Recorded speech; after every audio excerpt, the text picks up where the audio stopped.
성도님 안녕하세요. 우리 시작하기 전에 찬양 한 곡 드리고 시작할까요? 다들 잘 아시는 찬양입니다. 570장 예배 찬송가 570장인데요. PPT 준비되어 있습니다.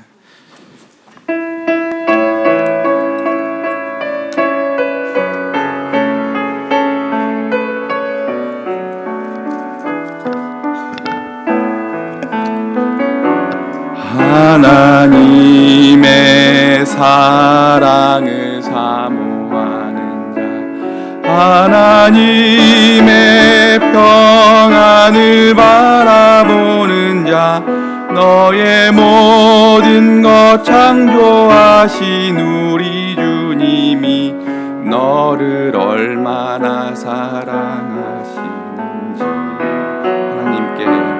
하나님께 찬양과 경배, 하나님의 선하심을 닮아가는 자, 너의 모든 것 창조하신 우리 주님이 너를 자녀 삼으셨네. 하나님 사랑의 눈으로 너를 어느 때나 바라보시고, 하나님 인자한 귀로서 언제나 너에게 기울이시 어둠에 밝은 빛을 비춰주시고, 너의 작은 신음에도 응답하시니 너는 어느 곳에 있든지 주를 향하고 주만 바라볼지라, 주만 바라볼지라.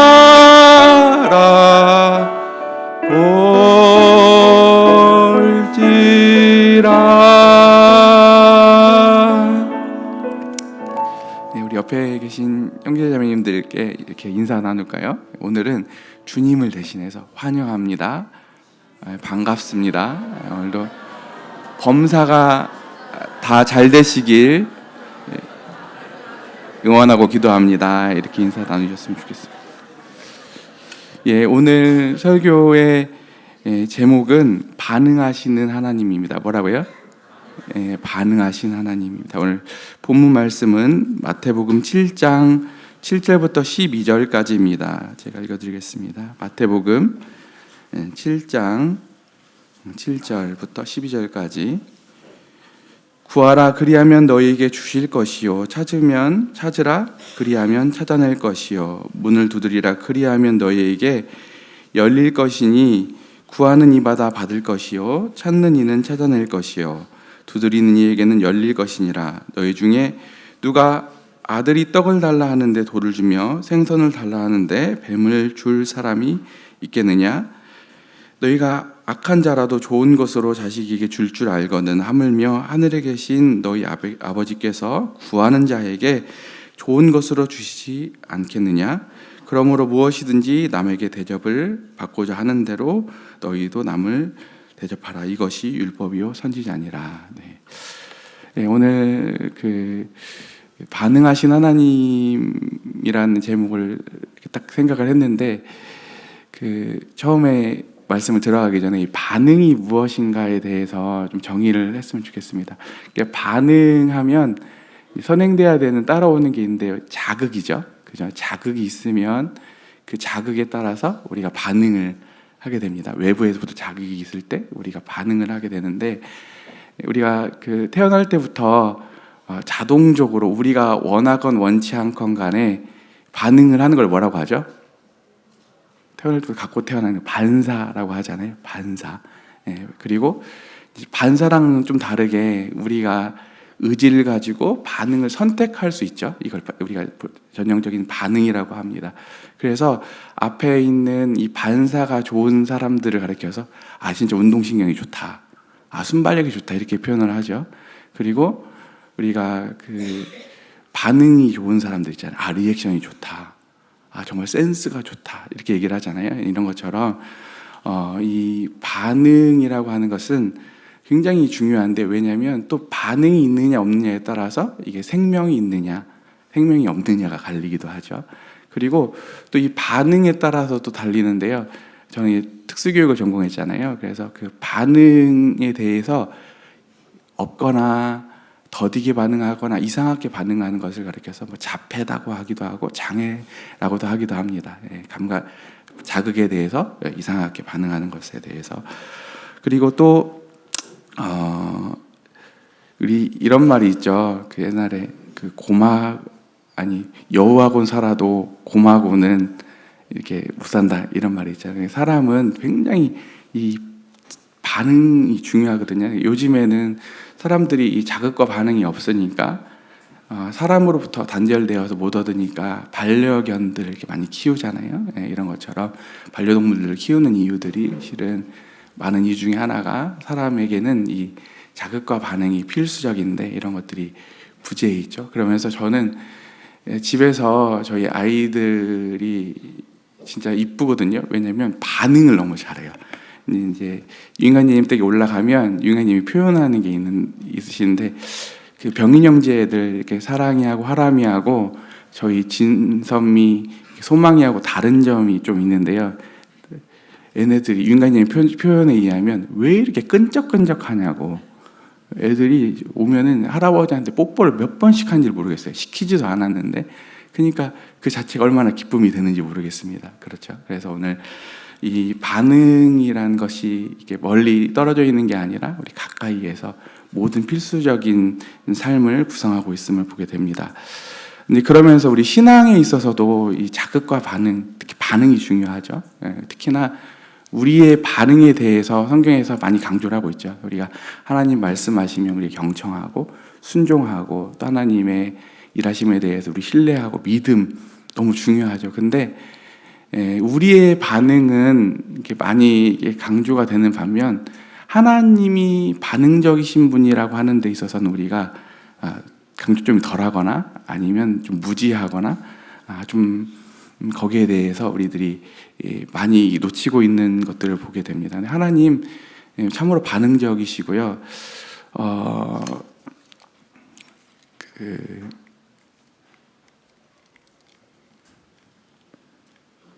네, PPT가 안 넘어가네요.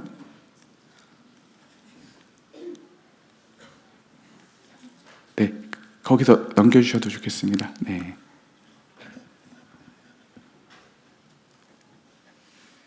네. 그래서 반응하심과 신앙의 성립입니다. 왜냐하면 우리가 신앙생활을 하는 데 있어서 신앙생활이 성립하려면 하나님이 반응적이신 분이라는 게 필수적이거든요. 왜냐하면 먼저는 우리가 드리는 기도가 있잖아요. 우리의 소리에 하나님이 귀를 기울이시고 응답하시는 분이기 때문에 우리들이 기도를 하죠. 그래서 어떤 신학자는 이렇게 얘기했습니다. 하나님이 기도에 응답하지 않으시고 반응이 없으시다고 하면 우리의 기도가 마를 것이다, 이렇게 표현했습니다. 아멘이시죠? 더 이상 하나님이 반응이 없으신 분이라고 하면 우리가 기도할 이유가 없겠죠. 그리고 또 하나는 하나님이 우리의 노래를 즐거워하십니다. 그렇기 때문에 우리들이 하나님을 찬양하고 경배하고 예배할 수 있죠. 하나님 참 찬양에 대해서 반응하시는 분이세요. 그리고 세 번째는 하나님이 우리의 슬픔에 반응하시거든요. 그걸 체휼이라고 하잖아요. 오늘도 하나님이 우리에 대해서 반응하시기 때문에, 체휼하시기 때문에 뭐가 있냐면 하나님이 구원과 개입이 있으시죠. 하나님이 거기 반응하십니다. 세 번째는 오늘도 조금 전에 네 번째는 오늘 조금 전에 떡가잔을 떼었죠. 오늘 여러 의미가 있지만 오늘도 주님이 식탁을 차려놓으시고 우리를 환대해 주시죠. 하나님 우리를 반갑게 맞아주시기 때문에 오늘 떡가잔을 하게 되는 거거든요. 하나님이 우리에 대해서 반갑게 맞아주시지 않고 환대하지 않으신다면 아마 떡가잔도 얼마 가지 못할 것입니다. 그리고 우리의 필요에 대해서 그분이 너무 잘 아시는데 우리의 배고픔의 필요들, 우리 삶의 모든 필요에 대해서 그분이 잘 아시죠. 그래서 거기에 대한 반응으로 우리에게 매일 일용할 양식을 주십니다. 그래서 주기도문에 보면 오늘날 우리에게 일용할 양식을 주시옵고 이렇게 되어 있습니다. 반응이 이토록 중요하죠. 근데 이 하나님에 대해서 하나님을 반응적이신 분이라고 이해하는 게 너무 중요한데, 세상은 그것과 반대로 하나님의 반응에 대해서 세상과 죄와 사단은 우리가 하나님에 대해서 오해하게 합니다. 하나님이 반응적이시지 않은 분으로서 이해하고 오해하게 하려고 하는데요. 그 대표적인 흐름 중에 하나가 이실론이라고 합니다. 뭐라고요? 이실론은 우리 신앙인들이 빠질 수 있는 함정인데요.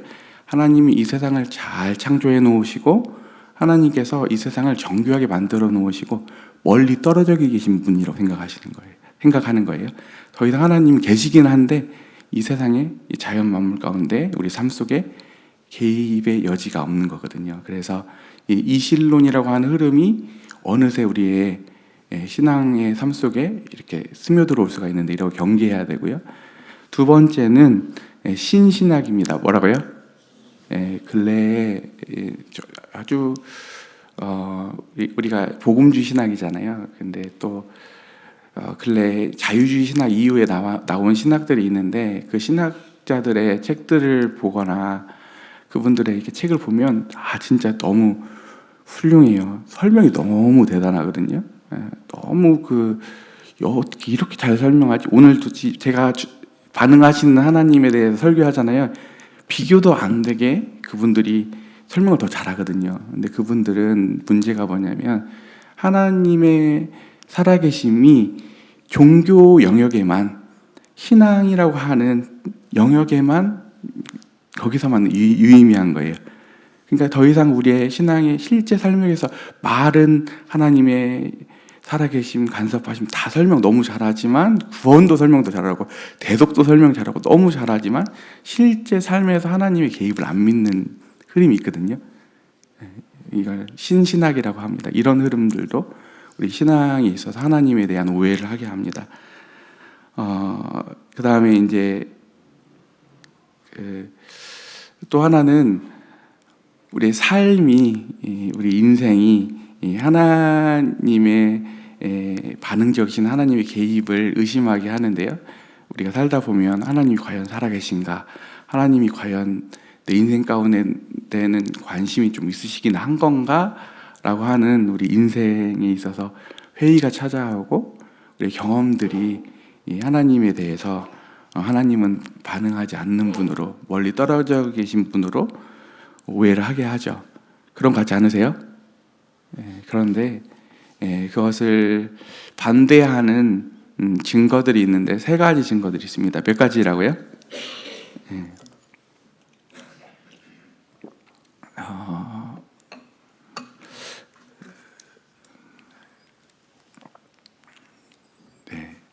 맞춰서 해야 되는데 설명을 집중하다 보니까 너무 안 해요. 첫 번째는 구약의 증언입니다. 구약에서도 보면 하나님이 얼마나 반응적이신 분이냐면, 하나님이 이 세상을 창조하시고 심히 좋아하셨죠. 하나님이 참 좋다 이렇게 반응하셨는데, 더 나아가서 이 피조세계를 축복하셨습니다. 하나님은 좋은 이 스스로 만드신 세계를 보시고 축복하시는 분이시고 반응하시는 분이죠.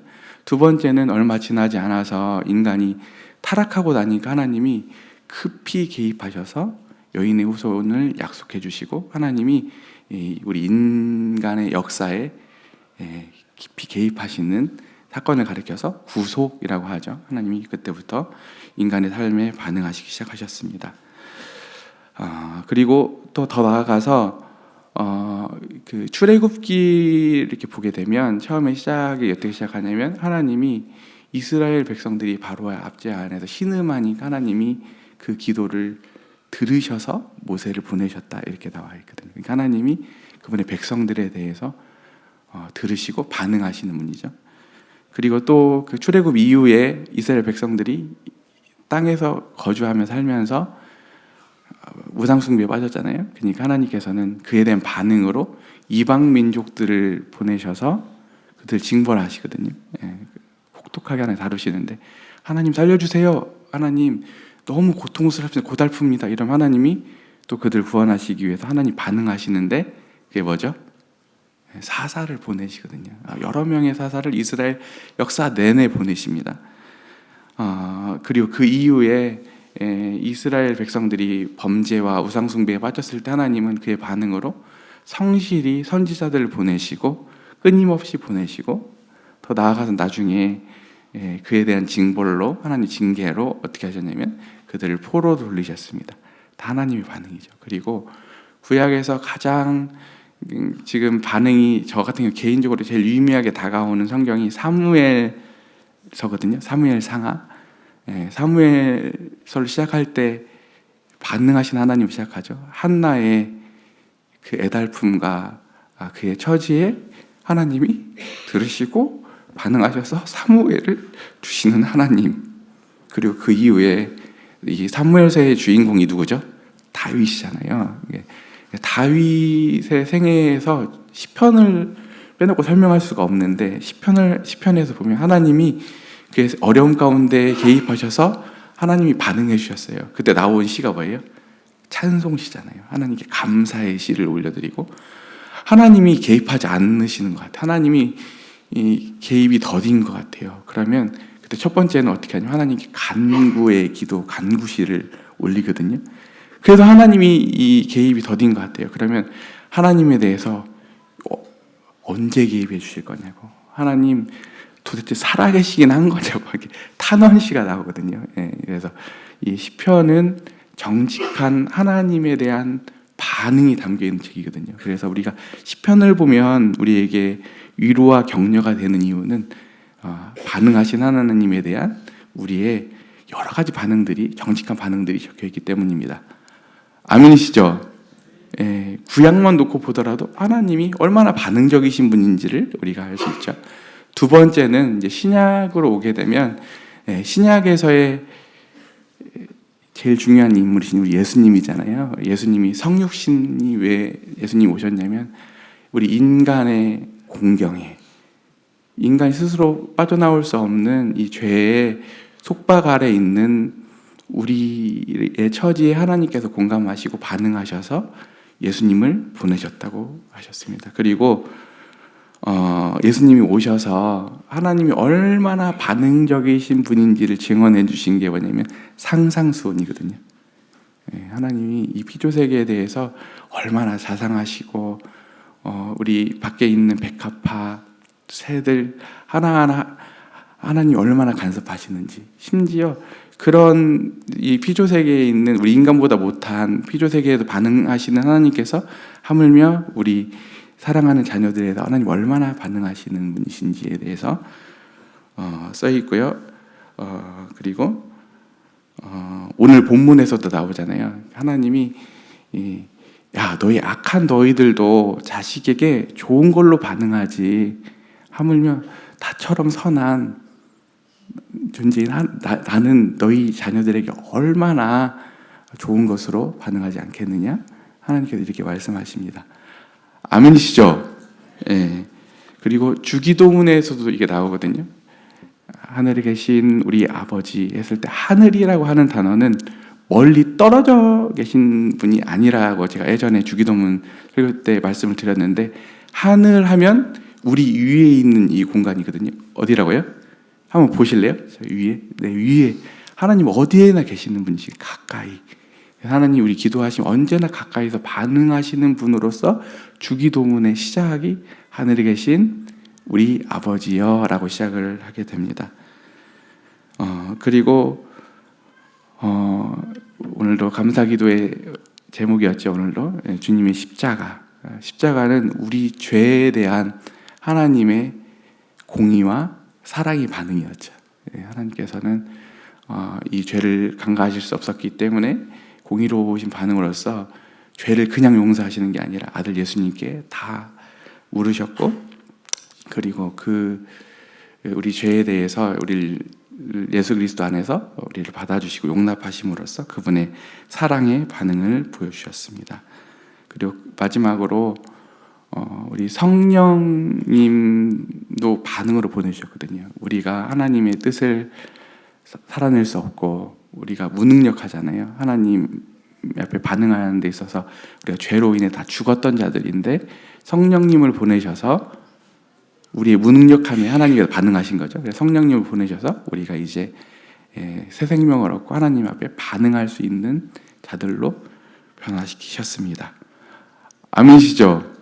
네. 그리고 끝으로 세 번째는 우리의 신앙 경험이 하나님이 얼마나 반응적이신 분이신지를 증언하고 있는데요. 우리가 신앙을 그때는 하나님이 과연 부재하신 것 같고 하나님이 과연 살아계신가라고 하는 의심이 들 때가 있지만 신앙 전반을 우리 믿음으로 우리 주님을 쫓아서 갔을 때 우리의 고백이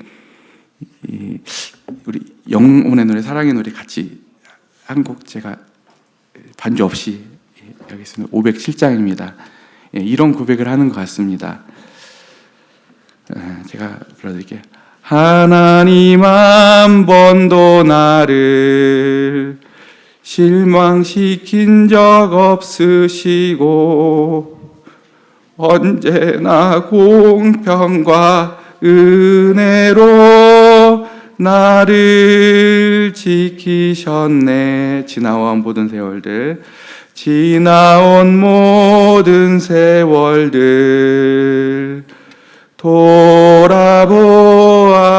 돌아보아도 그 어느 것 하나 주의 손길 안 미친 것 전혀 없네. 아멘이시죠?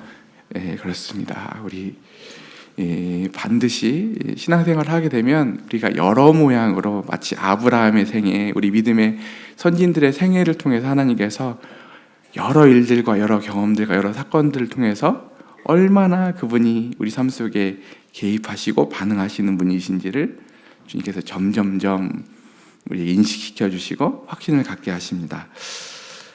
이 세 가지만 놓고 보더라도 세상에서 하나님이 반응적이지 않다라고 생각하는 것 자체가 얼마나 무모한지 아시겠죠? 예. 네. 그리고 이제 다음으로는 이제 하나님의 이제 반응하심의 특징들이 있는데요. 하나님의 이제 반응하심의 특징들이 첫 번째는 성실하심입니다. 뭐라고요? 왜 성실하심이 중요하냐면 어떤 사람이 일관성이 없어요. 제멋대로 해요. 어떤 졸가리가 없어요. 그럴 때 그 사람에 대해서 우리들이 스트레스를 받잖아요. 근데 하나님이 그런 분이 아니시죠. 하나님은 언제나 변함이 없으시고 신실하시게 우리에게 반응하시거든요. 그러니까 우리 하나님을 믿고 따라갈 수가 있는 거잖아요. 그런데 또 반대로 하나님의 성실하심만 있는 게 아니라 하나님의 의외성이 있습니다. 뭐라고요? 하나님은 그 기계와 하나님 우리 인격의 다른 점이 이 의외성이거든요. 왜 똑같이 기계적으로 인풋 아웃풋 하는 것을 이제 기계적이라고 하고 더 나아가 율법적이라고 하는 거거든요. 그런데 하나님은 인격적이시기 때문에 항상 의외성이 있는데요. 의외성이 극치로 드러난 게 뭐냐면 은혜거든요. 은혜. 오늘도 도대체 세상에서는 저 사람은 의로워. 저 사람이 하나님의 자녀가 될 수 있지. 저 사람이 구원받을 수 있지 하는데 그 사람들은 하나님의 은혜에서 제외가 되는 반면 도대체 저런 사람들에게도 하나님 은혜가 임한단 말이야? 저 사람이 어떻게 하나님의 사랑을 받을 수 있어? 하나님의 자녀가 될 수 있어? 라고 하는 게 은혜잖아요. 여기에 이게 하나님의 의외성이거든요. 그래서 하나님의 또 성실에 반대해서 또 하나님의 의외성이 있습니다. 그래서 이 의외성을 또 다른 말로 은혜라고도 하지만 신비라고도 합니다. 신비. 왜냐하면 하나님이 우리 생각에 갇히시는 분이 아니라 하나님이 자유로우시기 때문에 그분 행하심에서 우리가 예측할 수 없는 방식으로 하나님 일하실 때 그것을 아까 은혜, 하나님의 신비라고 표현하게 됩니다. 이 신비는 그냥 신비로 끝나는 게 아니라 하나님을 향해서 우리가 예배하게 되고 하나님을 경외하게 하는 요소가 되기도 합니다. 그리고 하나님의 또 이 반응에 대해서 잘 표현하고 있는 말인데 너무나 많이 로마서에 들었던 말이죠. 의로우심입니다. 뭐라고요? 하나님이 불공정하게, 하나님이 편파적으로 반응하시는 게 아니라 하나님이 공평하게, 하나님이 그분의 지혜 안에서 선하게 반응하시는 하나님의 속성을 의로우심이라고 하고요. 그 다음에 또 그냥 지금까지 좋은 반응이었잖아요. 하나님이 죄에 대해서 반응하시는 것을 뭐라고 하죠? 심판, 진노, 징계라고 합니다. 그리고 또 우리가 하나님이 이렇게 징계를 베푸셨을 때, 내리셨을 때 또 우리의 반응에 따라서 하나님이 어떻게 하시죠? 우리를 용서하시기도 하거든요. 용서도 하나님의 반응이시죠. 그리고 또 하나님의 반응에 있어서는 타이밍도 있는데요. 하나님이 어떤 때는 더디 반응하시기도 하고, 하나님이 시간을 끌기도 하시고, 어떤 때는 하나님이 긴급하고 신속히 반응하시기도 합니다. 그리고 또 하나님이 또 반응 중에 하나가 또 뭐냐면 침묵이시거든요. 우리는 침묵하면, 하나님 침묵하시면 하나님이 멀리 계셔서 하나님이 관심이 없으신 거로 생각하시는데, 침묵이야말로 하나님이 적극적으로 자신의 뜻을 우리에게 보이시는 방편이 된다는 것이 성경 내내의 증언이 됩니다. 하나님의 반응에 대해서 할 말이 엄청 많죠. 오늘 이게 반응하신 하나님에 대한 내용들이었습니다. 이제는 그렇다고 하면 우리들의 반응에 대해서 다루도록 하겠습니다.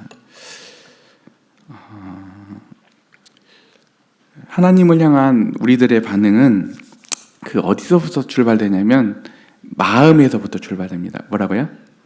그래서 성경 말씀에 있죠. 무릇 지킬 만한 것이 우리 마음이라고. 왜냐하면 생명이 마음에서부터 나기 때문입니다. 그래서 여기서 생명이라고 하는 것은 아까도 반응이었잖아요. 그래서 여기서 죽고 사는 이런 의미도 있지만, 실은 이 반응이 우리 이 인간의 존재의 중심인 마음으로부터 나오는데, 이 마음이 어그러지고 마음이 깨어지고 마음이 문제가 생기면 그때부터 반응도 같이 어그러지게 됩니다. 그래서 우리의 반응의 원천은 마음이다라는 것과 또 우리 고린도전서 12장 3절 한번 펴볼까요?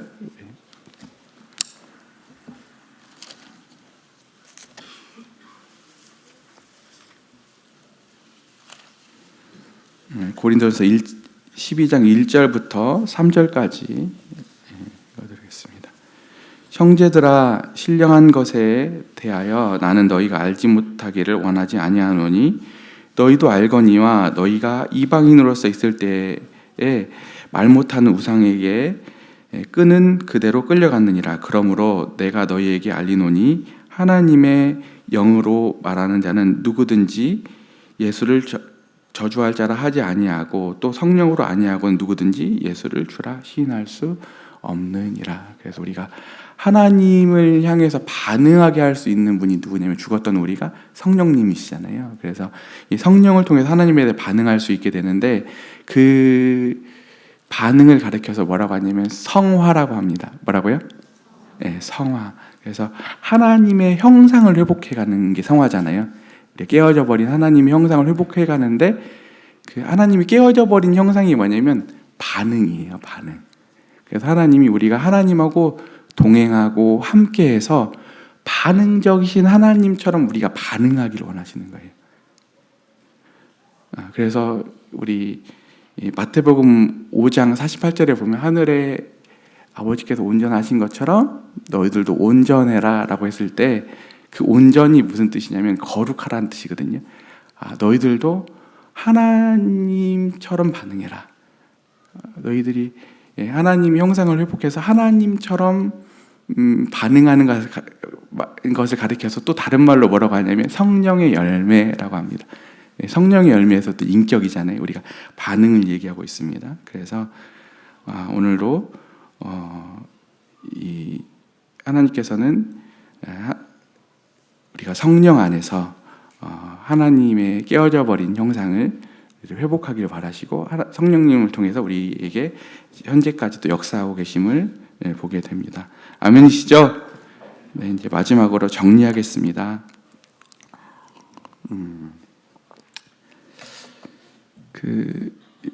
저희 2층에 올라가거든요. 윙가님 이렇게 배로 올라가면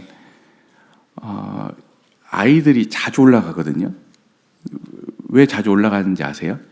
윤관재님이 그 아이들에 대해서 참 까탈스럽게 하거나 좀 못마땅해 하시거나 그러면 애들이 안 가겠죠. 그러지 않을까요? 예. 근데 아이들에 대해서 주님도 같은 경험이 있으시거든요. 이제 아이들이 주님 앞으로 오게 됐어요. 근데 제자들은 그 아이들이 거추장스럽고 아이들이 그닥 환영스럽지 않았는데 주님께서는 제자들을 꼬집으시고 아이들에 대해서 환대해 주셨잖아요. 그런 것처럼 오늘도 우리들도 이 어린이 청소년 사역을 하고 있는데 제일 중요한 게 반응인 것 같아요. 아이들에게 정말 까탈스럽게 하는 게 아니라 정말 너그러운 마음으로, 사랑스러운 마음으로, 우리들이 주님의 마음으로, 넉넉한 마음으로 아이들을 이렇게 바라봤을 때 아이들이 더 몰려올 것 같거든요. 아멘이시죠? 예, 진짜 여기에 키가 있는 것 같습니다. 그래서 우리 끝으로 이제 로마서의 마지막 권면을 보고 마칠 건데요. 우리 로마서 16장 같이 펴시겠습니다.